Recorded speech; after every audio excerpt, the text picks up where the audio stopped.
She loves. She loves me not. She loves me.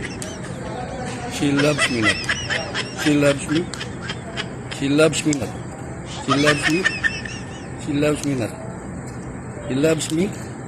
She loves me not. Uy, she loves me. So, gandang araw po sa inyo. Ito tayong napaka-late machine. Possible kunin ng isang kliyente natin. So, 5 unit. Ito, isa, 2, 3, 4,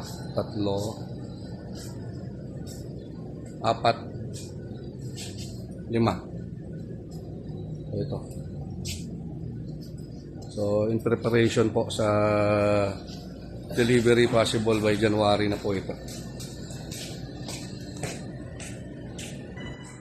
Ito po, assembly na lang, ano. Yan siya, bago po ito.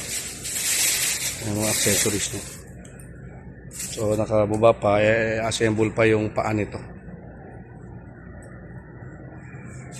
Hindi ito po, ayan, naka-assemble na ito, ano. Meron na siyang nakakabit na 2-axis digital readout. Ito yung kanyang linear scale. At nandito yung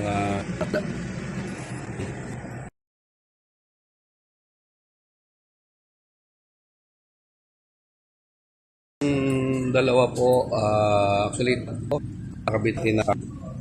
No, ito kauna po na namin dahil tiningnan ng customer para at least na demo na namin sa kanila. Meron naman dito, ito kakabitan pa ito ng stand. Once na nag-confirm yung customer, pwede na namin kabitan ito ng stand. And kakabitan na rin ang digital readout. So, ayan. Bata natin masisipag. So, ito po yun. Brand new. So, gagamitin po yan sa pang-eskwelahan.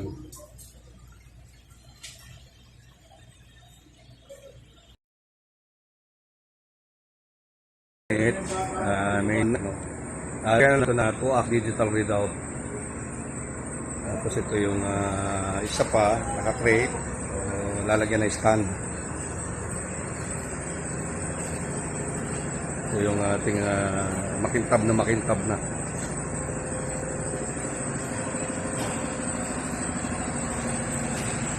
So, yan po. Waiting na lang.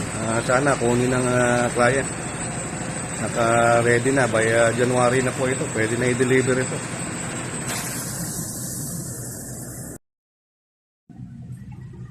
Making loob. Yan. Sa pump niya, no? Ito naman sa tools. Yan. May compartment dyan sa tools. Yan yung mga accessories niyan. May mga kasama po yan. Chart niya. English metric reading. Working lamp. And lahat, no? So, ayan. Full post niya.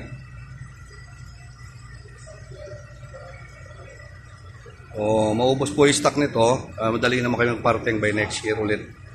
Para sa interesado pa po, pwede naman kayong umorder.